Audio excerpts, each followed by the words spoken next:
আইসে মনে হয় রান্না করে মন বইতাছে না।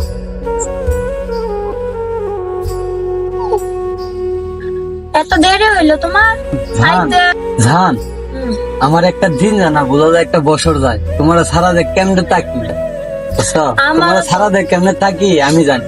আমারও তো তোমার ছাড়া ভালো লাগে না, আমার কাজে মন বয় না, মন দশার লোক আমার থাকতেও মনে পায় না। একটু দিন সহ্য করো, আমি কয়টা দিন পরে আমিও তোমার কাছে যাবো জান। আমি তোমার ছাড়া থাকতাম না, তুমি একটু ওয়েট করো, আমি তোমার কাছে যাবো। আজকে বেতন পাইবো না? আজকে বেতন দিব, বেতন নিয়া জিনিসপাতি লইয়া যাবো। চলো চলো ঘরে যাই।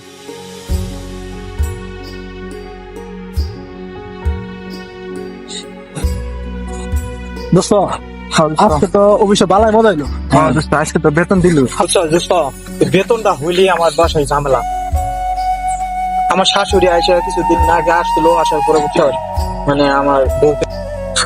আচ্ছা রাখি কি সাবে আঙ্গুলের কাছে যাইতো একটা চা তোর ভাই নয় নাম্বার কথা কইছিল কোন বিষয়ে? তোদের বউ নিয়ে তো ঝামেলা প্রতি মাসে বেতন হইলে ঝগড়া মানে তোর আমি কিছু শরীর বেলা কথা কব না, তুই আই কোন আছে কই এখন? সে তো বেতন নিয়ে বাসায় গেছে। ওর খবর দাও তাহলে কি হয়েছে শুনি। আচ্ছা আমরা চাটা খাওয়া যাই, পরে খবর দেবো। আর ফের কি বউটা বলছেন প্রতি মাসে হলে ঝগড়া একজন আছে, কিভাবে সংসার চলে? ও ভাই ওর সংসারে তো ঝামেলাটা বেশি আসলে কি মানুষের বউ নিয়ে যদি সমস্যা হয় তার সংসারটা টিকা থাকা অনেক কষ্ট। এই সংসার টিকা আসছে মানে দেখা যায় যে না টিকার সম্ভাবনাই বেশি থাকে। আর দেখো তোমরা আছো আমি আছি, মনে করেন আমাদের ঘরে যদি শান্তি থাকে, বাইরে যে কোনো কাজ করলে শান্তি লাগবে মনে। ঘরে বউ সাথে ঝগড়া হয়, অশান্তি থাকে, যে কোনো কাজ করবেন কোনো কাজে কোনো শান্তি পাবেন না, মন বলতো না কাজে, মানে সবসময় টেনশন বিরক্ত কাজ করবে। আসলে সংসার ঠিক সব ঠিক, সংসার কেন থাকলে সব জায়গায় কেন যাবে। তাহলে কি নয়ন খবর দর রাখির পাঠাইবা না নয়ন আসবো? ওই দেখা নয় না নয় না এটা। আচ্ছা তাহলে আইলে তো কথা হবে। হ্যাঁ আচ্ছা তাহলে নয়ন আসো। ও নয়ন এদিকে আসো। শোন ভাই, তুমি শরীফ ভাই আসসালামু আলাইকুম। ওয়ালাইকুম আসসালাম। নয়ন ভালো আছেন? হ্যাঁ ভালো আছো তুমি? না আলহামদুলিল্লাহ ভালোই।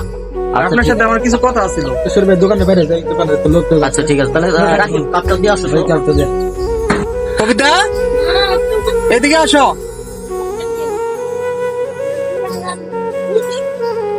বাইরে আসতে বুঝছো? আসসালামু আলাইকুম। তোর বাপের কথা খাইছিলি না? তা ঠিক করে থাকে, আমি তোর ভাত খাবো না, টাকা আনছস? আমি তোমার কি বলছি যে টাকা দিব না, তুমি আমার সাথে এরকম ব্যবহার করতেছো কেন? এখন ভাত তোর বাপের কথা খাইছিস, তোর বাপের বিচার করে শোনো, আমি ওদের আনছি শুধু তোমার একটু বোঝানোর জন্য। বুদনে গুষ্টি মারলাম, তুই টাকা আনছস, টাকা দে। তোর ভাত আমি খাবো না। দেখো তুমি আমার কলার ছাড়ো, এরকম করা ঠিক না, ঠিক আছে? আমার একটা টাকা দে, তারপরে কথা। তুমি আমার কলার ছাড়ো, আমি তোমার টাকা দিতে আসি। ছাড়লাম। নাও তোমার টাকা একটু বেশি, নাও টাকা নাও। তোমার তো খুশি? হ্যাঁ খুশি। যাও ঘরে যাও। গোলামের পুত, তোর বাপে গেল আইসলি না, তোর বাপে গেল আইসি খাই, আমি তোর ভাত খাবো না। আচ্ছা দেখা যাও, যাও।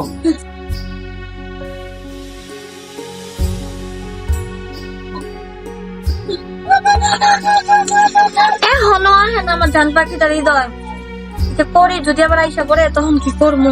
রুইতা হ্যাঁ হ্যাঁ রুইতা হ্যাঁ সব বুঝাইছো? হ্যাঁ সবকিছু বুঝে নিচ্ছি। চলো। এদের টাকা চলো চলো চলো চালু লো চালু, আইসা পড়লে আবার সমস্যা। চল চল। তোমার জামাই কো? আরে জানি না শালায় কোন জঙ্গলে পলায় রয়েছে, চলো চলো। ব্যাগের ভিতরে কি কি নিয়ে আইছো?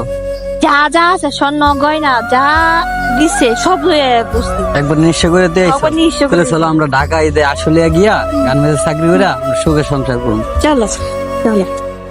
কবিতা কবিতা কবিতা কথা কয় না কে?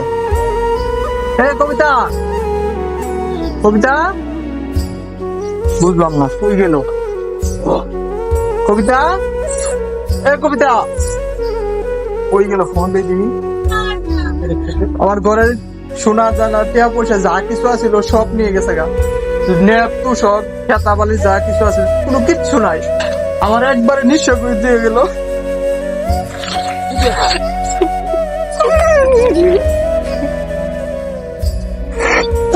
কেন আমার সাথে এরকম করলো?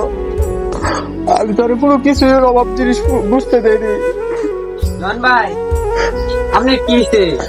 রাকিব আমার একবারে নিঃস্ব করে দিয়ে গেছে। কি করেন এগুলা? ওই যে নয়ন ভাই শরীফ ভাই খারে আছে ওই জায়গায়। আমার ঘরে কোনো কিচ্ছু নাই, সব জিনিসপাতি নিয়ে গেছে গা। রাকিব আমার ঘরের জিনিসপাতি টিয়া বসে যা কিছু আছিল সব নিয়ে গেছে গা।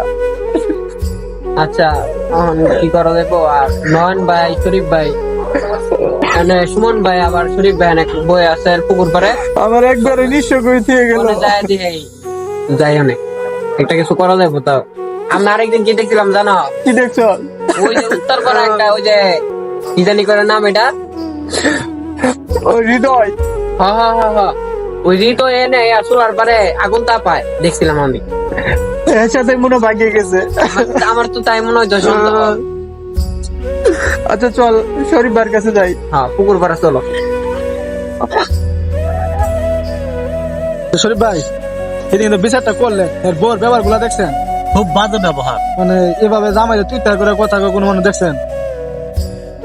এমনকি কি সমস্যা হয়েছে কি আবার? সমস্যা আমরা করে বলে শুনতাম ঝগড়া হয়েছে, আবার ফোন দিয়ে কইলো আমরা আওয়ার পরে কইতেছে তোর বাপে করলে বিচার করছিস না, তোর বাপে করলে সংসার কর। ওই মহিলাটা হলে একটা বেয়াদব মহিলা। বুঝলাম। ভাই ভাই কান্তা চোখে খেয়েছে। ভাই অনেক বিচার করে গেলেন না, হ্যাঁ। পরপর তো আমার কাছে যে টাকা পয়সা ছিল সব নিচে গা। যারা নিছে আমার বউ তোমার বউ, তুমি তোমার বউর টাকা তুমি দিলা না? আমার কাছে জোর জবরদস্তি করে টাকা পয়সা নিয়ে নিয়েছে। তুমি কি পুরুষ না? ধরুন নিবো কেন? তুমি পুরুষ না? আসলে কি শুনুন, আমি ওই দিনের ব্যবহারে বুঝছি ওর বউ একটা সত্যি সত্যি একটা মানে বাজে মহিলা, আর অবশ্যই ওর বউর কারো না কারোর সাথে রিলেশন আছে। এটা তোর দেখেছিলাম শরীফ ভাই খবর লাগে লাগাইছিলি হ্যাঁ নিছিলাম তো ওই যে উত্তর পাড়া একটা নাম কি জানি কয়, হৃদয়। হ্যাঁ হৃদয়। ওই হৃদয় স্যার দেখলাম ওই দিনটা আগুন দাবাইতে তোর বউ লাগে। বউর লগে ওই যে চিনছেন ওই যে নয়নিতে শ্বশুর বাড়িটা পিছনে বাড়িটা ওই যে সুন্দর লম্বা ছোট পোলাটা না, ও তো ভালো এই ধরনের কাজ ছেলে করলে তো আবি একটা ছেলে। তুমি চিনছো না? কান্তা চোখে এইটা কর, কান্তা চোখে। জানতেছি আমি বাসায় যাই দেখি আমার ঘরে কিচ্ছু নাই, জিনিসপাতি যা কিছু আছে সব নিয়ে গেছে গা। হ্যাঁ কি কয় এটা? আদক মহিলা তো এটা। ঘরে কি জিনিস হতে নিয়ে গেছে গা? তুমি এক কাজ করো, তুমি অতি দ্রুত থানায় যাও, থানায় যায় একটা সিটি মামলা করে আসো, আর বউ কি কি নিছে এটার উপরে একটা অভিযোগ দিয়ে আসো। কি কি আছিল ঘরে, কি নিছে? আমার ঘরে কানের জেহার আছিল, গলার চেন আছিল, হাতের বালা আছিল, কাপড় চুপড় আছিল, তারপর হাড়ি পাতিল যেগুলো আছে সবগুলা নিয়ে গেছে। নগদ খেতা বাড়ি। টাকা পয়সা ছিল? 2 লক্ষ টাকা ছিল। 2 লক্ষ টাকা নিয়ে গেছে। হ্যাঁ। তো তোমার সর্ব একবার নিঃস্ব করে চলে গেছে। এই মহিলার জন্য তুমি কাঁদতেছো? তুমি তুমি একটা কাপুরুষ মেয়ে, এই মহিলার জন্য ই করো, তাড়াতাড়ি থানায় যাও, থানায় যায় একটা জিডি মামলা করো আর একটা অভিযোগ লেখো, যাও তাড়াতাড়ি থানায় যাও। দাদা ওই ছেড়া লেগে গেছে, কয়েকদিন যে সংসার করলো ওরা ফালাতে যাবো গা। সেরা ভাড়াতে যাবে এবার, আবার তো দাঁড়াতে চেষ্টা করবো। তুমি একটা মামলা করে তো যা বলে বলি। আর এই বউ ভুলেও নেওয়ার চেষ্টা করবে না। না ভাই। আচ্ছা ভাই চলেন থানায় যাই, জিটি করতে হোক। আচ্ছা ঠিক আছে চলো।